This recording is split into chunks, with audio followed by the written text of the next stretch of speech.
একযোগে সারা দেশে প্রথমবারের মতো মাসব্যাপী টাইফয়েড টিকাদান ক্যাম্পেইন শুরু। 9 মাস থেকে 15 বছর বয়সীরা পাবে প্রতিষেধক গ্রহণের সুযোগ। এই ক্যাম্পেইনটা খুব জোরে সোরে করবেন যাতে আমাদের একটা শিশুও এই রোগে মারা না যায়। যারা মারা যাচ্ছেন, যারা এই 8,000 কথা বলা হলো, এদের বেশিরভাগই হলো 9 মাস থেকে 15 বছরের শিশু। ঢাকা ময়মনসিংহ রুটে চলছে অনির্দিষ্টকালের বাস ধর্মঘট। যাত্রীর সাথে চালক হেলপারের বিরোধের জের। ভোগান্তিতে 5 জেলার চলাচলকারীরা। আমরা কালকেও ঢাকা যাওয়ার জন্য আসছিলাম, কিন্তু গাড়ি তো চলতেছে না, এই জন্য যাইতে পারতেছি না। আমার খুব কাজ। শ্রমিকের ফ্যামিলি আছে, ফ্যামিলি নিয়ে চলতে হবে। আমরা যদি সবাই পয়সা দেখি, আমাদের ফ্যামিলি চলবে না। হবিগঞ্জে 5 বছরেও শেষ হয়নি ব্রিজের নির্মাণ কাজ। ঝুঁকি নিয়ে চা শ্রমিকদের চলাচল দ্রুতই শেষ করার আশ্বাস এলজিইডির। আমরা পরীক্ষা দিয়ে যাইতেছি, টার্মিনাল নিয়ে অনেক ব্রিজের কারণে আমরা যেতে পারছি না। পুরুষ মানুষ তো ঝাপায় উপায় যেমনি হোক সেটা নালা খালা ভাঙ্গে গায়, আমরা মহিলা মানুষের তো কষ্ট অনেক হয়। সময় বেঁধে দেওয়া হয়েছে, এর সময়ের মধ্যে কাজ সমাপ্ত না করলে ঠিকাদার লাইসেন্স দিবার সহ জরিমানা সহ লাইসেন্স চুক্তি বাতিল করার প্রয়োজনীয় পদক্ষেপ গ্রহণ করা হবে। শরীয়তপুরে নির্মাণ কাজ শেষ হলেও মামলা জটিলতায় চালু হচ্ছে না নড়িয়া স্বাস্থ্য কমপ্লেক্স। পড়ে পড়ে নষ্ট হচ্ছে যন্ত্রপাতি, সেবা বঞ্চিত লাখো মানুষ। হাসপাতাল চালু থাকতো আমরা সেবা পাইতাম এখানে। ডেলিভারি হয়, ওই জায়গায় ডাক্তার পাওয়া যায় না, ওই ডেলিভারি নিয়ে আমরা কোথায় যাই? রংপুর গাইবান্ধায় অ্যানথ্রাক্স আক্রান্ত গরু জবাই করে সংক্রমিত 87 জন। 30 লাখ গবাদি পশুকে টিকা দিচ্ছে প্রাণী সম্পদ অধিদপ্তর।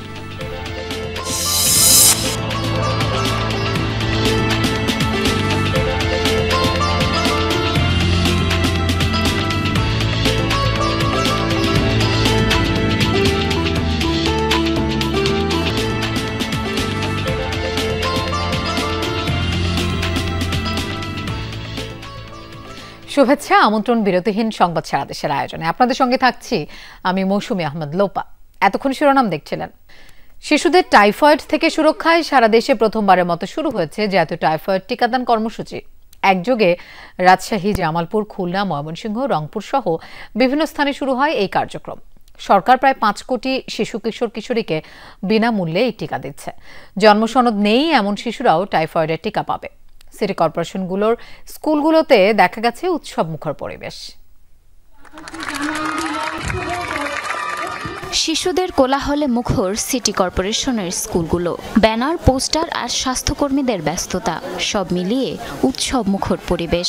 সারা দেশে একযোগে শুরু হয়েছে বিনামূল্যে টাইফয়েড টিকাদান কর্মসূচি।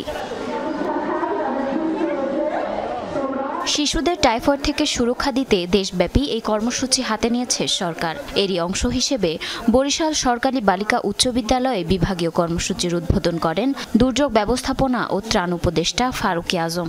সব শিক্ষার্থীদের এই টিকাদানের আওতায় নিয়ে আসার জন্য অভিভাবকদের প্রতি আহ্বান জানান তিনি। মাসব্যাপী ক্যাম্পেইন হবে, এটা সবার মধ্যে ছড়িয়ে দিতে হবে, কারণ রোগ প্রতিরোধ, রোগ প্রতিকারের চাইতে গুরুত্ব। অভিভাবকরা যারা আছেন তারা নিজেরা ভুক্তভোগী হয়েছেন টাইফয়েডে, যেন পরবর্তী প্রজন্ম এই রোগ থেকে চিরতরে আমরা মুক্তি পাই। খুলনায় মোট 6,03,395 জন শিশুকে টিকা প্রদানের লক্ষ্যমাত্রা নির্ধারণ করা হয়েছে। নগরীর খালিশপুরে কলেজিয়েট বালিকা বিদ্যালয়ে কর্মসূচির উদ্বোধন করেন বিভাগীয় কমিশনার ও কেসিসি প্রশাসক। আমি ডান হাতে টিকা দিয়েছি, আমার কিছু হয়নি, সবাই খালি ভয় পায়। আমি চাই সবাই যেন টিকা নিয়ে রোগ থেকে যেন মুক্তি পায়। টিকাটা দেওয়ার জন্য আমাদের অনেক টাকা খরচ করা লাগতো। আমাদের কাছে মনে হলো এইটা খুব ভালো একটা প্রস্তাব। রাজশাহী, জামালপুর, ময়মনসিংহ, রংপুর সহ বিভিন্ন স্থানেও হয় এই কার্যক্রম। সন্তানদের টাইফয়েড টিকা নিশ্চিত হওয়ায় স্বস্তিতে অভিভাবকরা। ভয় না পেয়ে সব অভিভাবকের উচিত এই টিকাটা গ্রহণ করা বা দেওয়া। সারা দেশব্যাপী টাইফয়েডের টিকা দেওয়া শুরু হয়েছে। 9 মাস থেকে 15 বছর বয়সী সকল শিশুদেরকে টিকা দেওয়া হচ্ছে। মাসব্যাপী কর্মসূচিতে প্রায় 5 কোটি শিশু কিশোর কিশোরীকে বিনামূল্যে এই টিকা দেওয়া হবে। জন্মসনদ নেই এমন শিশুরাও পাবে টাইফয়েডের টিকা। জারিন অর্নি, যমুনা নিউজ। দর্শক, আমরা টাইফয়েড টিকাদান কর্মসূচি সম্পর্কে জানবো। বরিশাল থেকে আমাদের সাথে যোগ দিচ্ছেন কাউসার হোসেন। কাউসার, টাইফয়েড টিকাদান ক্যাম্পেইনে প্রথম দিন সাড়া কেমন মিলল? স্বাস্থ্য বিভাগ কি বলছে?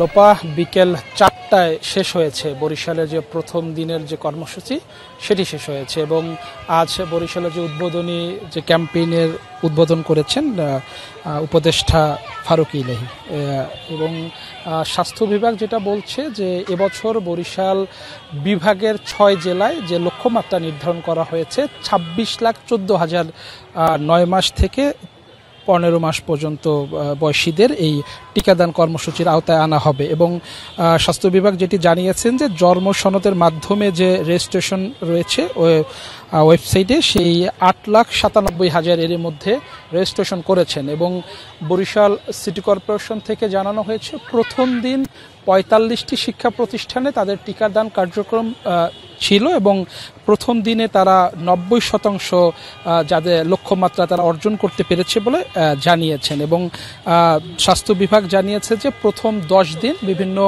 শিক্ষা প্রতিষ্ঠানে গিয়ে যারা স্বাস্থ্যকর্মী রয়েছেন তারা এই টাইফয়েডের টিকা দিবেন এবং 10 দিন শেষে বাকি 8 দিন অর্থাৎ টোটাল 18 দিনের যে ক্যাম্পেইন, এই 18 দিনের মধ্যে যে বাকি যে 8 দিন রয়েছে সেই 8 দিন স্বাস্থ্যকর্মীরা বিভিন্ন বাড়িতে বাড়িতে গিয়ে ঘরে ঘরে গিয়ে 9 মাস থেকে 15 বছরের যারা আছেন তাদেরকে এই টিকাদান কার্যক্রমের আওতায় আনবেন এবং তারা জানিয়েছেন যে আজকে যিনি উদ্বোধন করেছেন উপদেষ্টা তিনি কিন্তু অভিভাবকদের প্রতি আহ্বান জানিয়েছেন যাতে অভিভাবকরা তার সন্তানদের এই টিকাদান কর্মসূচির আওতায় নিয়ে আসেন এবং যারা টিকা দিয়েছেন যারা স্বাস্থ্যকর্মী রয়েছেন তারা কিন্তু জানিয়েছেন যে প্রথম দিনই যারা অভিভাবক রয়েছে তাদের মধ্যে আসলে টিকাদান কার্যক্রমে অংশ নেওয়ার জন্য আগ্রহ ছিল এবং শিক্ষার্থীদের মধ্যেও ছিল। লোপা। কাউসার, আপনাকে ধন্যবাদ আমাদের সাথে যোগ দেওয়ার জন্য। ময়মনসিংহে বৈষম্য বিরোধী আন্দোলন কর্মীর সাথে ইউনাইটেড পরিবহন শ্রমিকের দ্বন্দ্বকে কেন্দ্র করে বিভাগের ঢাকাগামী সব ধরনের বাস চলাচল বন্ধ। চরম ভোগান্তিতে পড়েছে ময়মনসিংহের শত শত যাত্রী। একদিকে অনির্দিষ্টকালের জন্য বাস চলাচল বন্ধ, অপরদিকে জুলাই যোদ্ধাকে নাজেহালের বিচার ও আওয়ামী নেতার 16টি বাস বন্ধের দাবিতে অনড় বৈষম্য বিরোধী আন্দোলনের নেতারা। বাসের খোঁজে বিশেষ চাহিদা সম্পন্ন সন্তানকে নিয়ে ছুটছেন শাহিদা বেগম, সাথে আরও 3 ছেলে মেয়ে। দীর্ঘ সময় রাস্তায় বসে থেকে বিপর্যস্ত তারা।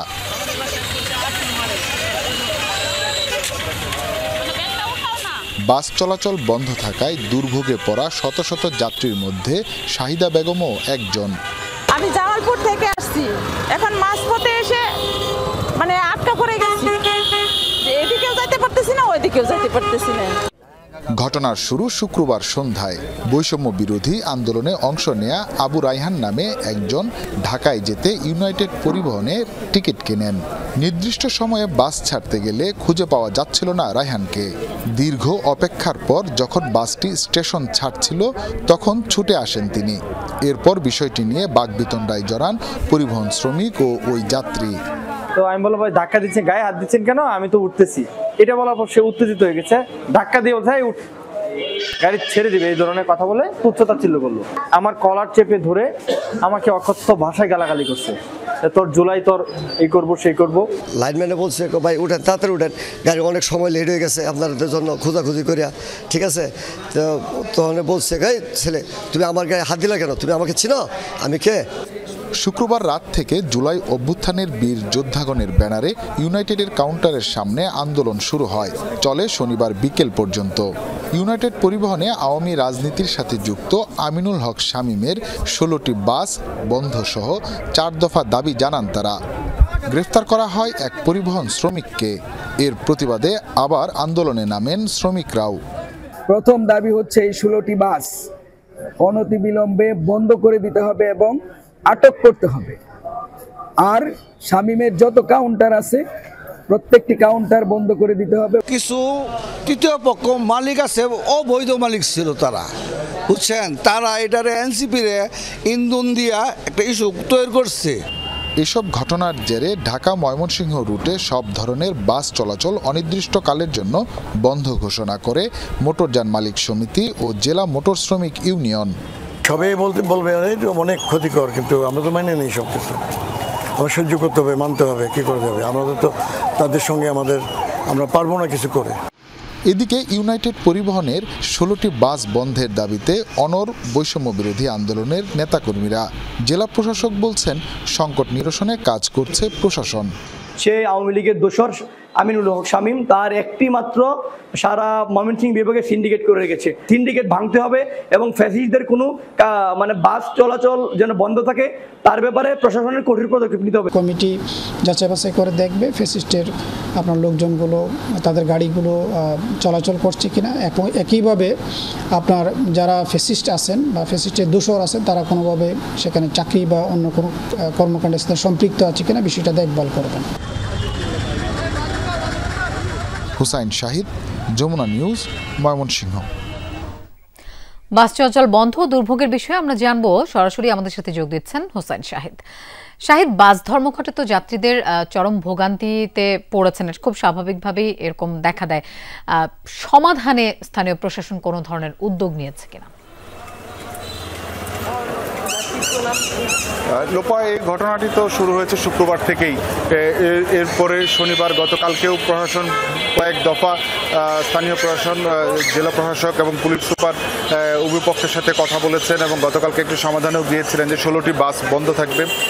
এর প্রেক্ষিতে আজকে আবার যে সকালবেলা থেকে পরিবহন শ্রমিকরা যে আন্দোলন করছেন, তারা বলছেন এইভাবে যদি বাস বন্ধ করে দেওয়া হয় একের পর এক, তাহলে তাদের কর্মসংস্থানের কী হবে।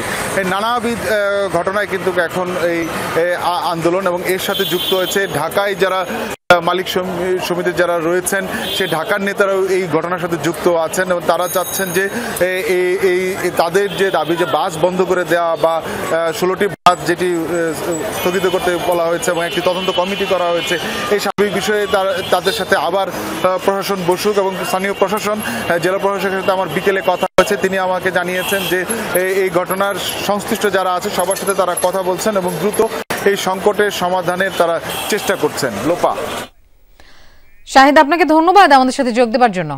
হবিগঞ্জে 5 বছরেও ব্রিজের নির্মাণ কাজ শেষ না হয়, সীমাহীন দুর্ভোগে কয়েক হাজার চা শ্রমিক।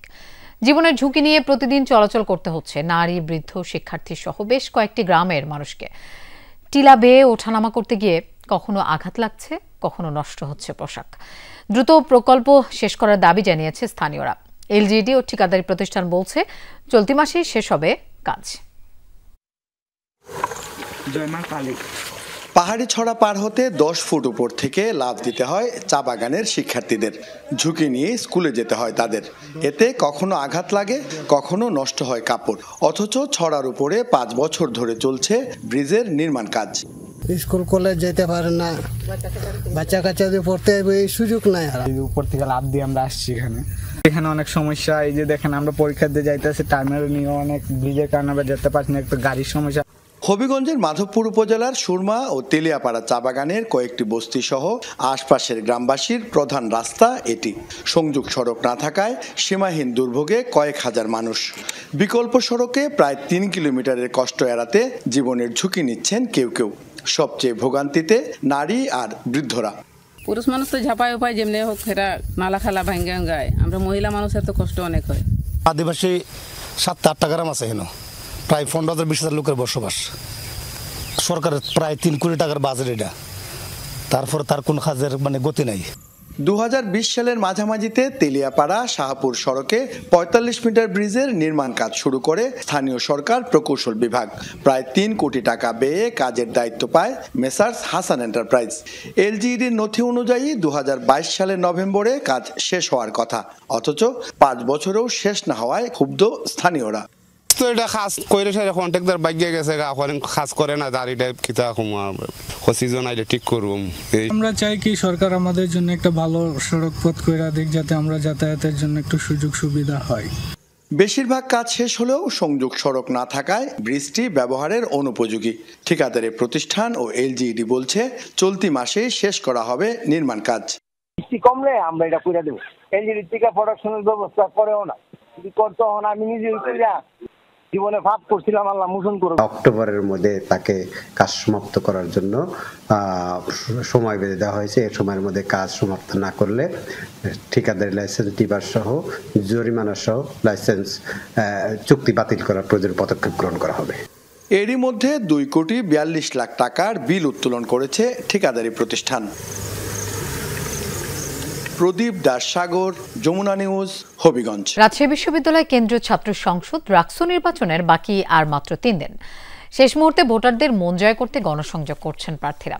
সকাল থেকে আবাসিক হল, পরিবহন মার্কেট, শহীদ মিনার প্রাঙ্গণ সহ ক্যাম্পাসের বিভিন্ন স্থানে যাচ্ছেন তারা। দিচ্ছেন ক্যাম্পাসের বিভিন্ন সমস্যার সমাধানের আশ্বাস। 14 অক্টোবর পর্যন্ত চলবে প্রচারণা। ভোট গ্রহণ অনুষ্ঠিত হবে আগামী 16 অক্টোবর। এবারের নির্বাচনে কেন্দ্রীয় সংসদের 23টি পদে লড়ছেন 247 প্রার্থী, মোট ভোটার 29,000। দীর্ঘ 35 বছর পর হতে যাচ্ছে এবারের রাকসু নির্বাচন।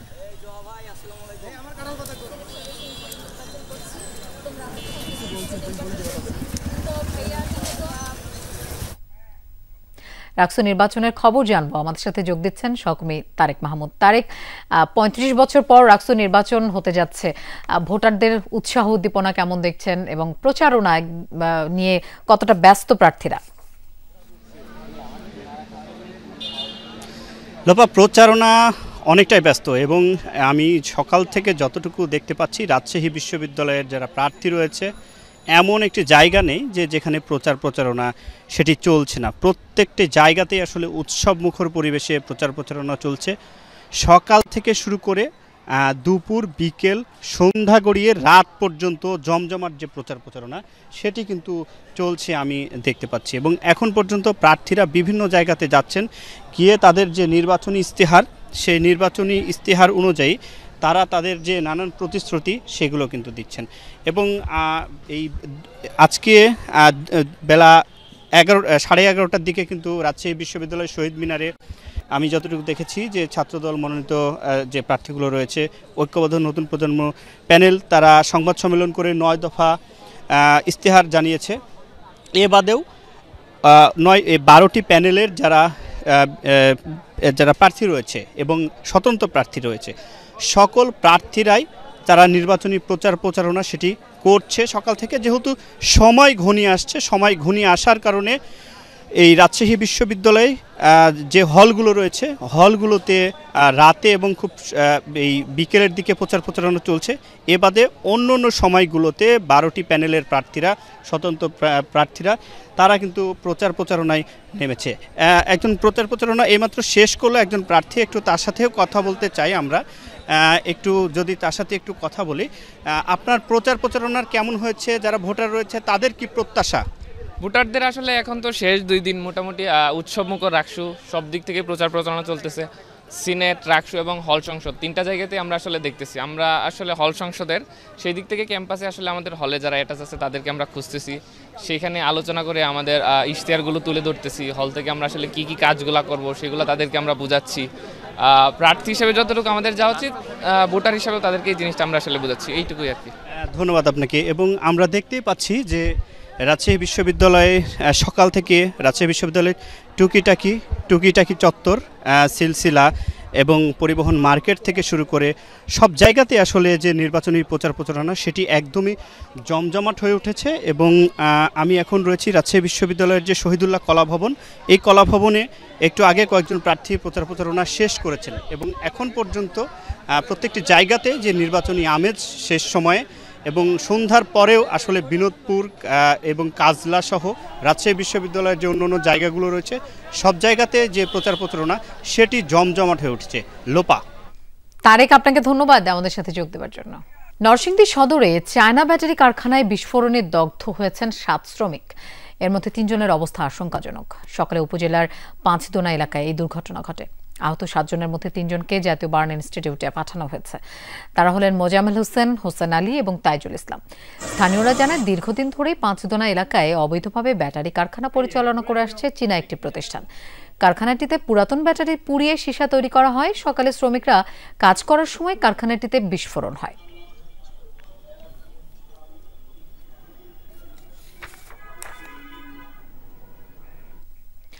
নির্মাণ কাজ শেষ হয়েছে 1 বছর আগে।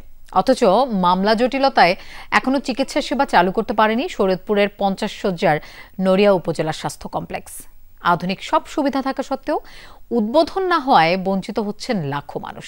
অলস পড়ে থেকে নষ্ট হচ্ছে যন্ত্রপাতি, ক্ষতিগ্রস্ত হচ্ছে নবনির্মিত ভবন। সমস্যার সমাধান করে দ্রুত হাসপাতালটি চালুর কথা জানিয়েছে প্রশাসন। 5 শয্যার আইসিইউ ইউনিট, ইসিজি, এক্স-রে এবং আল্ট্রাসোনোগ্রামের ব্যবস্থা রয়েছে আধুনিক এই ভবনে। রয়েছে শীতাতাপ নিয়ন্ত্রিত কক্ষ, সিসিটিভি ক্যামেরাও। তবে মামলা জটিলতায় 1 বছরেরও বেশি সময় ধরে তালাবদ্ধ পড়ে আছে হাসপাতালটি। হাসপাতালটা চালু থাকতো তো আমরা সেবা পাইতাম এখানে, আর না তো আমরা সেবা পাইতেছি না। একটা মাস যদি ডেলিভারি হয় ওই জায়গায় ডাক্তার পাওয়া যায় না, ওই ডেলিভারি নিয়ে আমরা কোথায় যাই? এনে গেলে তো আমাকে টাকা লাগতো না, আমাকে অনেক উপকার হইতো। 2018 সালে পদ্মার ভাঙনে বিলীন হয় শরীয়তপুরের নড়িয়া উপজেলা স্বাস্থ্য কমপ্লেক্সের মূল ভবন সহ বেশ কিছু স্থাপনা। ভাঙন কবলিত পুরাতন হাসপাতালটি সরিয়ে 50 শয্যার নতুন হাসপাতাল নির্মাণ করে স্বাস্থ্য প্রকৌশল অধিদপ্তর। 2024 সালে শেষ হয় নির্মাণ কাজ। তবে সেবা কেন্দ্রটি সরিয়ে না নিতে উচ্চ আদালতে রিট করেন স্থানীয় এক আইনজীবী। এরপর থেকেই শুরু হয় বিড়ম্বনা। নতুন যে উপজেলা স্বাস্থ্য কমপ্লেক্স তৈরি হয়েছে ওইখানে তো 50 বেডই থাকবে, ওইখানের পরিবেশও ভালো। আমরা যদি যেতে পারি অবশ্যই রোগীরা একটু ভালো ফ্যাসিলিটিস পাবে এখানে। যে আমাদের কমপক্ষ হলে 20 শয্যা বিশিষ্ট একটা হাসপাতাল প্রজ্ঞাপন করে আমাদেরকে দিয়ে এটাও চালু থাকবে, ওইটাও উদ্বোধন হবে, আমাদের কোনো আপত্তি নেই। 6 একর জমির উপর 51 কোটি টাকা ব্যয় নির্মিত হয় আধুনিক 50 শয্যার উপজেলা স্বাস্থ্য কমপ্লেক্স। আধুনিক সুযোগ সুবিধা থাকা সত্ত্বেও উদ্বোধন না হওয়ায় উন্নত চিকিৎসা থেকে বঞ্চিত হচ্ছে লাখো মানুষ। ওখানে আমরা যেতে পারতাম, তবে প্রতিটা জিনিসগুলো আমরা ইনস্টল করে ব্যবহার করা যেত। একটা বছর ধরে আমরা এখানে 2 জন সিকিউরিটি গার্ড আমরা ডিউটি করতেছি, কর্মকর্তারা তারা উপরে উপরে দৌড়াদৌড়ি করতেছে, কোনো সমাধান এখন তারই হয়নি। যে টাকা আমরা ভাড়া দিয়ে শরীয়তপুর যেতাম সেই টাকা দিয়ে অর্ধেক টাকা দিয়ে আমরা এখানে সেবা পাইতাম। আমার ওই হাসপাতালে যেভাবে চালু করার ব্যবস্থা করে দেন। মামলা জটিলতা কাটিয়ে দ্রুত সময়ের মধ্যে হাসপাতালটি চালুর কথা জানিয়েছে প্রশাসন। 10 থেকে 15,000 লোকের স্বার্থের কারণে আমরা পুরো 2,60,000 জনগণ বঞ্চিত হচ্ছি। তো সমস্ত বিষয়ে আমরা মহামান্য হাইকোর্টের নজরে আমরা আনার চেষ্টা করব ইনশাল্লাহ। আমাদের চেষ্টা থাকবে যে খুব শীঘ্রই এই রিটের বিষয়টা নিষ্পত্তি হবে। জটিলতা কবে কাটবে, কবে খুলবে নড়িয়ার আধুনিক হাসপাতালের দরজা, এমন প্রশ্নের উত্তরই খুঁজছেন স্থানীয়রা। SM Shakil, Jamuna news, Shariatpur. মানিকগঞ্জ সদরে স্কুল ছাত্র রাব্বি হত্যার ঘটনায় এখনো কাউকে আটক করতে পারেনি পুলিশ। মামলাও হয়নি। সকালে মানিকগঞ্জ মেডিকেল কলেজ হাসপাতালে মরদেহের ময়নাতদন্ত সম্পন্ন হয়। স্বজনরা জানায় শনিবার রাতে বন্ধুদের সাথে লক্ষ্মী পূজার মেলায় ঘুরতে যায় 9ম শ্রেণীর শিক্ষার্থী রাব্বি। মেলা প্রাঙ্গণের প্রবেশ মুখে রাব্বির উপর হামলা চালায় দুর্বৃত্তরা। ছুরিকাঘাত করে পালিয়ে যায় তারা। দ্রুত হাসপাতালে নেওয়া হলে রাব্বিকে মৃত ঘোষণা করেন চিকিৎসক। হত্যার কারণ সম্পর্কে নিশ্চিতভাবে কিছু জানাতে পারেনি স্বজন কিংবা পুলিশ। পিআর পদ্ধতিতে নির্বাচন সহ 5 দফা দাবিতে বিভিন্ন জেলায় মিছিল জেলা প্রশাসকের কাছে স্মারকলিপি দিয়েছে জামায়াতে ইসলামী। সকালে কুমিল্লার টাউন হল মাঠে সংক্ষিপ্ত সমাবেশ শেষে বের করা হয় গণমিছিল। জেলা প্রশাসকের কার্যালয়ের সামনে গিয়ে শেষ হয় মিছিলটি। পরে দাবি দেওয়া সম্বলিত স্মারকলিপি জমা দেন নেতারা। টাঙ্গাইল শহরের শহীদ স্মৃতি পৌর উদ্যানে সভা শেষে জেলা প্রশাসকের মাধ্যমে প্রধান উপদেষ্টা বরাবর স্মারকলিপি জমা দেন জামায়াতের নেতৃবৃন্দ। পিআর পদ্ধতিতে জাতীয় নির্বাচন অনুষ্ঠান সহ আওয়ামী লীগ সরকারের আমলে জুলুম নির্যাতনের বিচার নিশ্চিতের দাবি জানান তারা। এছাড়া ঝালকাঠি, মাদারীপুর, নড়াইল সহ বিভিন্ন জেলায় 5 দফা দাবিতে একই কর্মসূচি পালন করে জামায়াতে ইসলামী। খুলনায় জনতা ব্যাংকের বিভাগীয় শাখার ব্যবস্থাপক সম্মেলন অনুষ্ঠিত হয়েছে। সকালে নগরীর নতুন বাজার এলাকায় অনুষ্ঠিত সম্মেলনে উপস্থিত ছিলেন ব্যাংকের চেয়ারম্যান, ব্যবস্থাপনা পরিচালক সহ অন্যান্যরা। দিনব্যাপী অনুষ্ঠানে খুলনা বিভাগের 6টি এরিয়া অফিসের অধীনে 90টি শাখার ব্যবস্থাপকদের সঙ্গে ব্যবসা সংক্রান্ত বিষয়ে আলোচনা করা হয়। বক্তারা জানান, ব্যাংকের সেবা তৃণমূল পর্যায়ে জনগণের দোরগোড়ায় পৌঁছানো যায় সে লক্ষ্যে নানা কর্মসূচি নেওয়া হয়েছে। এছাড়া রেমিটেন্স পাঠানোর জন্য প্রবাসীদের জন্য সহজতর করা হচ্ছে ব্যাংকিং সেবা। হিউজ পরিমাণে ডিপোজিট ব্যাংকের বেড়েছে, আপনি জানেন ইতিমধ্যে। রেমিটেন্স যোদ্ধারা কাজ করেন, তারা যেন সহজে টাকা পাঠাতে পারেন, সেজন্য আপনার অনলাইন ব্যবস্থা, সেটার জন্য সেখানকার খুব চাহিদা ছিল এবং সেখানে আমরা বেশ দ্রুত অগ্রসর হয়েছি। আশ্বিনের প্লাবনে ক্ষতিগ্রস্ত হয়েছে কুড়িগ্রামের প্রায় 2000 হেক্টর জমির ফসল। অসমের দুর্যোগে সর্বস্ব হারিয়েও ঘুরে দাঁড়ানোর চেষ্টায় জেলার কৃষকরা। জলবায়ু পরিবর্তনের সাথে খাপ খাওয়াতে বদলাচ্ছেন নিজেদের চাষাবাদের ধরনও। ক্ষতিগ্রস্ত চাষিদের প্রণোদনা দেওয়ার পাশাপাশি পরামর্শ দিচ্ছে কৃষি বিভাগ। আকস্মিক প্লাবনে নষ্ট হয়েছে 2 বিঘা জমির রোপা আমন। পানি নামার পর পলিয়ার বালুমাটি সরাতে ব্যস্ত কুড়িগ্রাম ভুরুঙ্গামারির কৃষক নওজেশ আলী। আবাদ নষ্ট হওয়ায় ধার দেনার টাকা শোধের দুশ্চিন্তা এখন চোখে মুখে। বন্যা ক্ষতি হয়েছে, আমার 2 বিঘা জমি ধান ক্ষতি হয়েছে। ধানেতে আমার 40 মণ 50,000 টাকা গেছে আমার। এখানে সামান্য আবাদ করবো, গম বুনবো। একই পরিণতি ধাওড়ারকুটি গ্রামের কৃষক শেখ ফরিদের। বানের জল নামতে থাকায় স্পষ্ট হয়েছে ক্ষতচিহ্ন। এই গ্রামের শত শত কৃষকের জমির ফসলও নষ্ট হয়েছে প্লাবনে। কারো আবাদি জমিও বিলীন হয়েছে নদী গর্ভে। আমাদের অনেক ধান ক্ষেত এগুলো ওই বন্যায় তলায় যায়, আর যাওয়ার পর বালি ভরে হয়তো সম্পূর্ণটাই নষ্ট হয়ে গেছে। আলুর আবাদ ছিল, আপনার ওই কালাই, তিল, এগুলো সম্পূর্ণ আবাদ ছিল আমাদের, এগুলো সম্পূর্ণই শেষ হয়ে গেছে। বয়সে এরকম পানি আশ্বিন মাসে হয় দেখি নাই। যে সময় পানি হওয়ার কথা ওই সময় পানি হয় নাই। আমার চাষের জমি যেগুলো আসিল নদী ভঙ্গন হয়ে সব শেষ হয়ে গেল। বন্যা আসিয়ে খড়ি খেয়ার ভাসি গেছে, পানা ভাসি গেছে। এলে পরিষ্কার না করলে আবাদ করা যাওয়ার নাই। কুয়া গাড়ছি, কামলা নিয়ে কাটছি, মনে কর সার পানি দিছি, দেনা দহা করে সেলে বন্যায় একবার দেন শেষ করে দিছে। আবহাওয়ার প্রভাব ও জলবায়ু পরিবর্তনের কারণে বর্ষার পরও বন্যার কবলে পড়তে হচ্ছে কৃষককে। অসময়ের দুর্যোগে দিশেহারা না হয়ে চাষিরাও পরিবর্তন এনেছেন চাষাবাদে। ক্ষতি হওয়া জমি উপযোগী করছেন আগাম শীতকালীন ফসলের জন্য।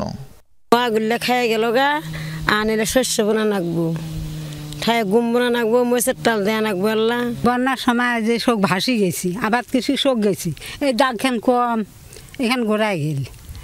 এলা জঙ্গল ঝাড় এলে সাপ করা খাবি, আবাদ কিছু করা খাবি। গম, শস্য, আলু এগুলো চাষ করবে, তারপর বিভিন্ন কৃষি আবাদ করবে। বালু ঢালু পরে শেষ হয়ে গেছে গা, আগামীতে সরিষা বুনবো, বুনে তারপরে কি করা যায়, মানে মেলা টাকা পয়সা খরচ হয়ে গেল গা। কৃষি কর্মকর্তা জানালেন এরই মধ্যে ক্ষতিগ্রস্ত কৃষকের তালিকা তৈরি করা হয়েছে। প্রণোদনা দেওয়ার পাশাপাশি বিভিন্ন পরামর্শ দেয়া হচ্ছে তাদের। অনেকে একটু আগাম শাকসবজি করে সেটা ক্ষতিগ্রস্ত হলে সেক্ষেত্রে কিন্তু অনেক নার্সারিতেই ভালো মানের এই ফুলকপি, বাঁধাকপি, বেগুন, টমেটোর কিন্তু চারা পাওয়া যায়। অনেক জায়গায় চারা উৎপাদন হচ্ছেও, অনেক উদ্যোক্তাও কিন্তু চারা উৎপাদন করে বিক্রি করে। সেক্ষেত্রে আমরা সেই কৃষকগুলোকে সেই সংশ্লিষ্ট জায়গাগুলোতে আমরা একটা সংযোগ তৈরি করে দিচ্ছি। সম্প্রতি পাহাড়ি ঢল আর ভারী বৃষ্টিতে জেলার 1786 হেক্টর জমির ফসল ক্ষতিগ্রস্ত হয়েছে। রাহিম সারোয়ার, যমুনা নিউজ। প্রাণ পটাটা চিপস নাকি বিস্কিট? এটা কি? এটা বাছাই করা আলু আর স্পাইসি সিজনিং এ প্রাণ পটাটা চিপস নাকি বিস্কিট, খেয়ে বুঝে নাও। রংপুর ও গাইবান্ধায় ছড়িয়ে পড়েছে অ্যানথ্রাক্স। 2 জেলার 5 উপজেলায় ব্যাকটেরিয়া আক্রান্ত 31টি গরু জবাই করে মাংস বিক্রি করা হয়েছে। আর এরপরেই এই কাজে যুক্ত 87 ব্যক্তির শরীরে ধরা পড়ে রোগটি। তাতে উত্তরের মানুষ বেশ উদ্বিগ্ন। প্রাণী সম্পদ অধিদপ্তর জানিয়েছে অ্যানথ্রাক্স রোধে আক্রান্ত এলাকার 30 লাখ গবাদি পশুকে টিকা দেওয়া হচ্ছে। গাইবান্ধার গ্রাম কিসামত সদর 27 সেপ্টেম্বর একটি গরু জবাই করা হয়। পরে 11 জনের শরীরে দেখা দেয় অ্যানথ্রাক্সের উপসর্গ। সব মিলিয়ে এই জেলার এ পর্যন্ত 25 জনের শরীরে দেখা দিয়েছে এই রোগের উপসর্গ। মৃত্যু হয়েছে 1 জনের। রংপুরের কাউনিয়া, গঙ্গাচড়া, মিঠাপুকুর ও পীরগাছাতেও অ্যানথ্রাক্স রোগী পাওয়া গেছে। এই জেলায় এ পর্যন্ত 62 জনের শরীরে এই রোগের উপসর্গ পেয়েছে স্বাস্থ্য বিভাগ। বেশিরভাগ রোগীকে দেয়া হচ্ছে লক্ষণ ভিত্তিক চিকিৎসা। সাসপেক্টেড হচ্ছে 87 জন রোগী। তার মধ্যে আপনার নমুনা সংগ্রহের মাধ্যমে আমরা 11 জন শনাক্ত করতে পেরেছি, এবং যে সমস্ত সন্দেহভাজন রোগী রয়েছেন তারা সবাই ভালো আছেন, তাদেরকে চিকিৎসা দেওয়া হয়েছে, তারা ফলো আপে আছেন এবং তারা ক্রমান্বয়ে উন্নতির দিকে যাচ্ছেন। প্রাণী সম্পদ অধিদপ্তরের হিসেবে 2 মাসে অ্যানথ্রাক্স আক্রান্ত পশু পাওয়া গেছে 57টি, মৃত্যু হয়েছে 26টির, আর জবাই করা হয়েছে 31টি। এই পুরো বিষয়টাকেই আমরা খুব গুরুত্ব সহকারে আমরা নিয়েছি এবং আমরা ইতিমধ্যে প্রায় 2 লক্ষ ডোজের মতো অ্যানথ্রাক্স ভ্যাকসিন ওই আক্রান্ত এলাকার অন্য যে গবাদি পশুগুলো আছে সেখানে কিন্তু আমরা ইতিমধ্যে প্রয়োগ করেছি। আমরা টার্গেট করেছি যে এই পুরো এলাকাটায় আমরা কিন্তু ভ্যাকসিনেশন কার্যক্রমের আওতায় আনবো। অ্যানথ্রাক্স একটি ব্যাকটেরিয়া যা প্রকৃতিতে বেঁচে থাকে 70 থেকে 100 বছর। এটি ব্যাপকভাবে ছড়ালে তা হতে পারে বিপদের কারণ। নতুন একটা জায়গা হিসাবে কিছুটা তো মানে কিছুটা আতঙ্কিত মানুষ, কারণ ওনারা এই বিষয়টা দেখেন নাই। আমাদের এই প্র্যাকটিসটার জন্যই আমরা কিন্তু অ্যানথ্রাক্সে আক্রান্ত হই। কোনো পশু মানে ছাগল হোক বা গরু হোক অসুস্থ হলে ওটাকে কেটে বিক্রি করা হয় কিংবা নিজেদের মধ্যে মাংস বিতরণ করা হয়। এই প্র্যাকটিসটা থেকে দূরে থাকতে হবে। 1980 সালে বাংলাদেশে প্রথম শনাক্ত হয় অ্যানথ্রাক্স। এ পর্যন্ত ছড়িয়েছে 16 জেলায়। উত্তরাঞ্চলে এবারই প্রথম শনাক্ত হয়েছে এই রোগ। হাসান মিসবা, যমুনা নিউজ, ঢাকা। দর্শক, এই ছিল সংবাদ সারা দেশের আয়োজন।